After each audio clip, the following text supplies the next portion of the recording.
I was restricted on what I should present. I should invite you to listen to what Zambia offers. What is the policy space like in Zambia? I represent a network of 16 members in 15 countries, so I can talk about any country in Africa. Some of the things that I'm going to talk about would resonate in many countries. It's not Zambia alone. The problems we face are massive. So to set the stage, basically, I'm going to speak about a number of things. Some of them are mentioned here. I've used this picture or pictures in many occasions because the pictures speak to the problems that we face. Africa is facing big challenges. Poverty, high rates of poverty in the rural areas in particular, food insecurity, climate change, and many, many, many other shocks that we can't control. And as the team gathers here, we are saying we need to solve the problem. We need to strengthen resilience. And that's the car that you see there. And that car is the problem that we are trying to fix. And we are the crane. And we are also the people standing around to try to offer solutions to the problem. There are times that we make progress. You can see, we are trying to make progress there. But unfortunately, oftentimes, our solutions are not good enough. Our resources are not good enough. So you find that we create even a bigger problem. So what do? We try to find a bigger and better machine, bigger and better solutions. But ladies and gentlemen, what we see is that we continue to create bigger problems. And some of the problems we don't control. I mean, climate change shocks, disease and wars. And this means that we need to innovate continuously to be able to solve the problem. And what do? We bring bigger and bigger machine. But of course, I'll let you think about what will happen to these solutions. If you look at the problems that are in Africa, I mean, we are in the third decade of CAADP 3.0. The sad truth, ladies and gentlemen, I've been grappling with this in the network, is that Africa remains the only continent of the world whose major continental agricultural development initiatives are designed, supported, and implemented mainly by international organizations. This is sad, and this I always challenge our leaders. Why is it that we have to subcontract our development to international partners? International partners are there to assist us, but we cannot put them in front. We need to own, we need to lead. Otherwise, the problems that we see in Africa will continue to be there. But with that said beginning, let me now go into Zambia. Welcome to Zambia. Is Zambia full of opportunities? This country has 10 provinces, ladies and gentlemen, and the opportunities are massive. I'll go through some statistics so that you can see that this country can feed the whole world if we are given the right resources, we do the right policies, etc. Basically, we're a country of about 19.6 million people, and mostly rural. We have about 45% urban people, but of course, we see a lot of people coming into the urban areas. In terms of the youth, they are the majority. I'll talk about youth, the youth bulge a bit later. Essentially, we are a growing economy, small, but we are growing. Agriculture is at the center of our development, but mining leads the way. But however, I think the agricultural sector is the only sector that can really transform this nation into where we want it to be. And like any other African country, we have debt, and we're trying to service that debt. And in 2024, we completed some debt restructuring under the new government. And let me say, there is political will to see change happening,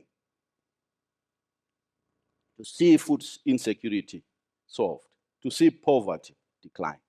And our role as researchers, our role as development practitioners is to assist to make sure that this happens. I have been a researcher for many years. I came into Zambia in 2007. So I'm more Zambian than Zimbabwean. And I love this country. That I've talked to policymakers, I've talked to academicians like me, I've talked to my friends in the ministries to say there are some underappreciated facts that are hindering the growth and development of this country. And I call them underappreciated facts because data is very important. We can never run away from it. So the first one is that most people I've heard who say poverty, only it's somewhere, stationed somewhere, it's geographically concentrated somewhere.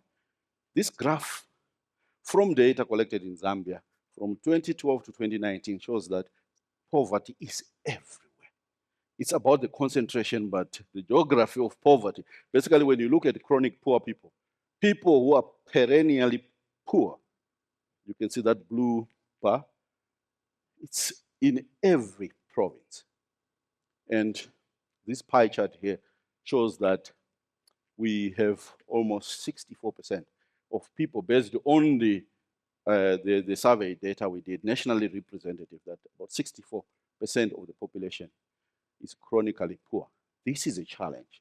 And this is not peculiar to Zambia. It is peculiar to all African countries. And my colleague Ka will dwell into how best we can deal with this problem. I told you that this country is very young. More than 60% of the population is less than 25 years.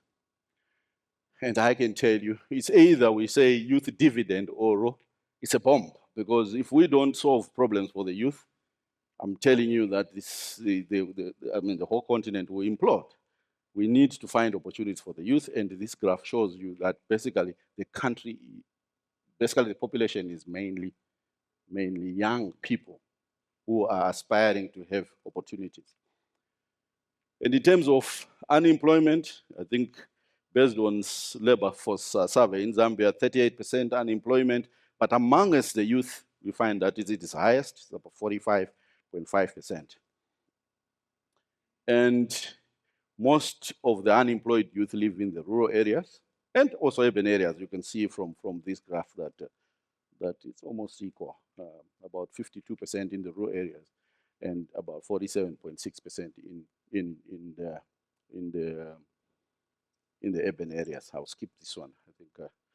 So essentially, for the 62%, there are two opportunities: either non-farm employment or activities, or farm.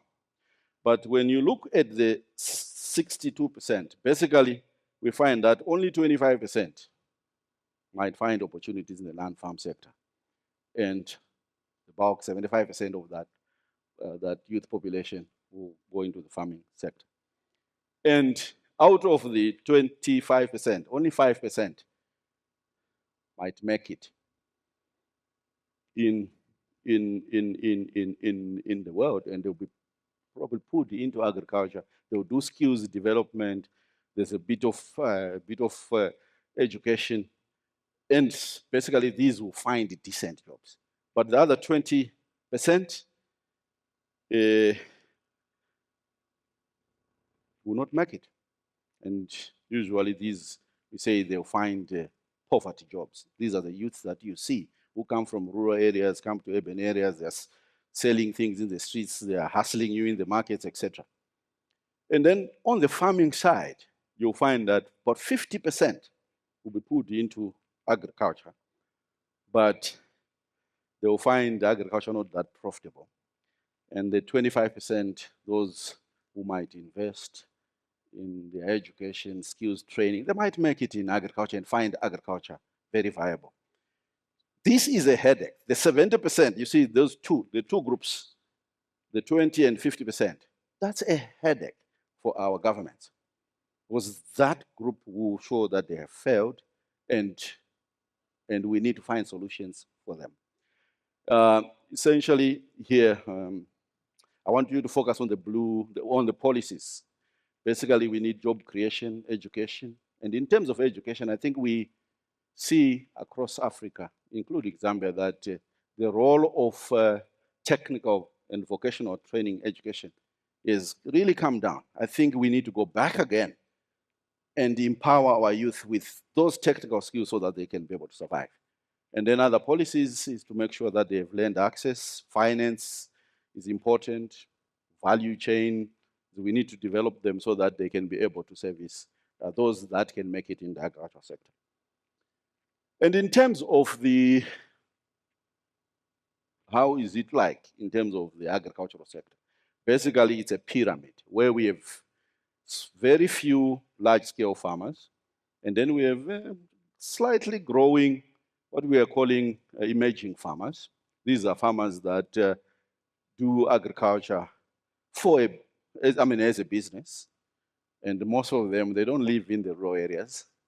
It's you and my colleague Shadrach who invest in the rural areas now, where we are doing some farming, and I have data to show that most of those emerging farmers are people who have employment, people who are trying to do it as a business, but unfortunately, policies have not been focusing on this group because there are policies that we can do to help those that are trying to do that. But the bulk of the smallholder sector is very small, less than 2 hectares. And these farmers essentially face a multitude of constraints. Land constraints, low productivity, high post-harvest, they face unpredictable weather, hence they remain poor. They have liquidity constraints, and you find that everyone, even the banking sector, looks at this group as a risky group. That means they don't have access to finance.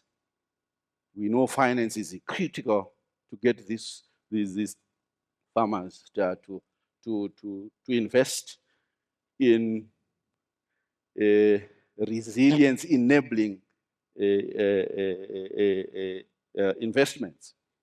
But unfortunately, we find that being land constrained is a normal thing in most of Africa. The bulk of the people have less than 2 hectares, and it's very difficult. If you don't innovate on your 2 hectares, you're just rain-fed. That means you can't survive. Also, what we see is that Zambia is a big maize producer. But however, one of the underappreciated fact is that everyone thinks all farmers who produce maize sell maize. No, that's not the case. Most of the farmers are net buyers. And what do I mean by net buyers? Net buyers are those that don't produce enough, and end up being on the market. And we have more than 60% of those. So any policy that raises maize prices at the beginning of season tends to disadvantage those that are interfacing with the market. And also what we see, basically in terms of production, we find that most of the production comes from the smallholder farmers and less from the large-scale farmers. But in terms of sales, what we see is an inverted pyramid, where the larger the farms, they're the ones who sell. So whatever policy we have, often we try to, the government is always in a dilemma. It's called price dilemma. High prices for farmers, low prices for consumers, and that's expensive. Unfortunately, the truth of the matter is that if we put high prices for farmers, essentially we are helping those that have the means, because the bigger the size of the land, that's how they produce a surplus. So we need to rethink our policies in order to deal with this problem. And this is a great picture to demonstrate that over the years, this is maize surplus or deficit for Zambia over a period from 1990 to 2020, I mean, till last season, the worst season that we had in 2024. Basically, what you see is that over time, the investments we have made as a country made us to become a surplus producer. That's number one. Second, you also see that the bars are everywhere. We are a rain-fed country, meaning production is highly erratic and depends on the rains. But one important thing is that we, as a country in general, we are a surplus producer of maize, and we can feed many, many countries.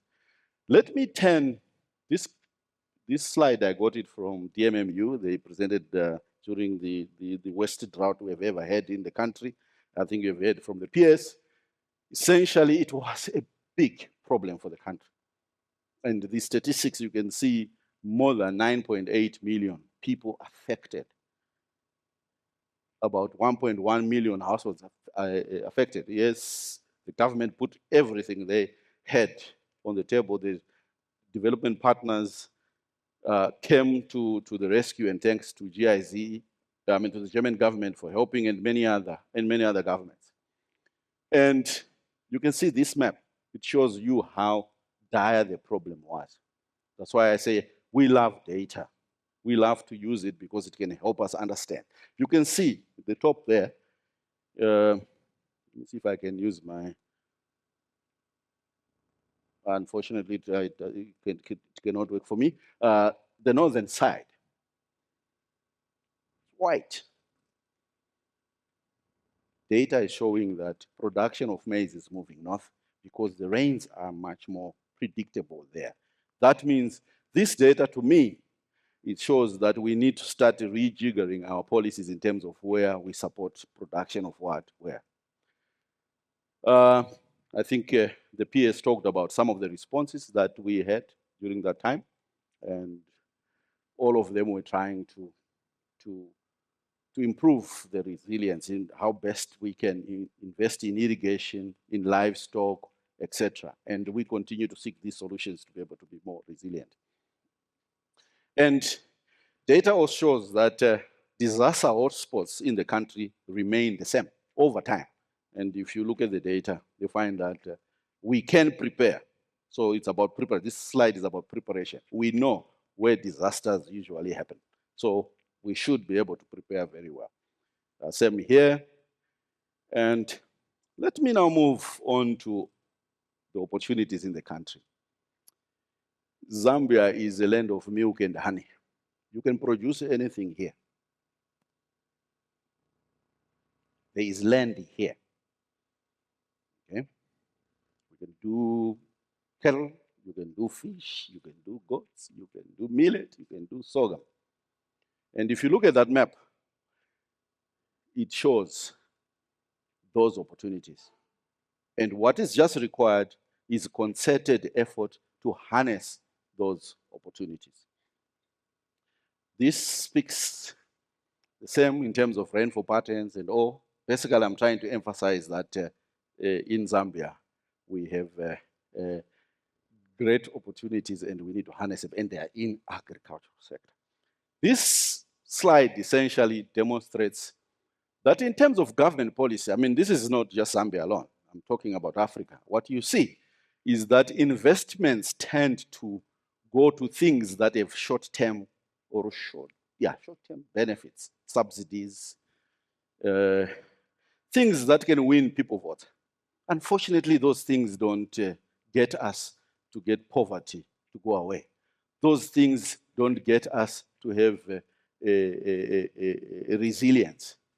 Things that will make us have resilience are investing in those roads, investing in irrigation, investing in R&D, and all that. So basically here, I'm trying to demonstrate that it is, if you ignore the political economy in your work, then you are likely going to fail. We need to know why resources go in certain places. So there are challenges that we face in trying to influence policy, and we need to understand that. And if we look at expenditure in Zambia, I've said this many times, that we are putting resources where the returns are not so greatest. So essentially, I like this graph because basically when I look at the development and productivity programs in the country, about 93% of those go to FISIP, meaning we have put all our eggs in one basket. And this is not Zambia alone. You go to Zimbabwe, you go to Malawi, you go everywhere. Subsidies tend to occupy the most space of the agricultural budget. And to me, I say, look at the details, look at the data. Smallholder farmers can better be serviced by other things. So we need to look at how we prioritize our investments. So there is always a tug of war in terms of, this one is an example of FISIP.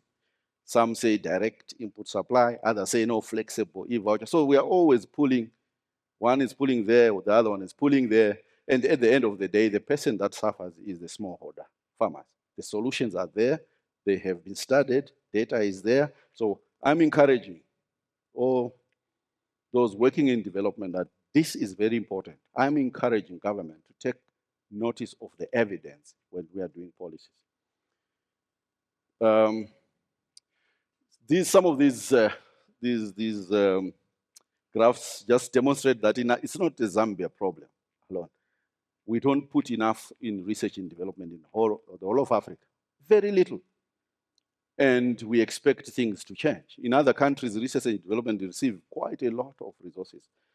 And countries that have developed really focus more on R&D, extension, infrastructure, things that we don't think about, things that give payoffs over time, not the immediate payoffs.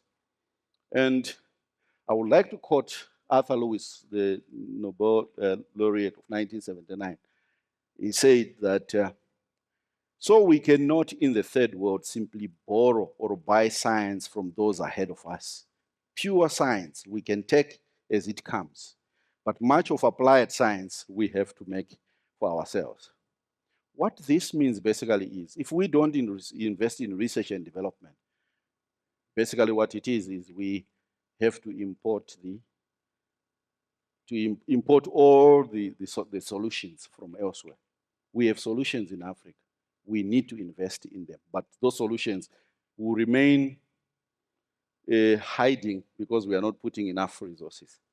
So I want to leave you with some questions. And these questions, I think I summarized it in one word. I'm sure the facilitators will tell you which question I said. All these questions, summarize them in just one sentence.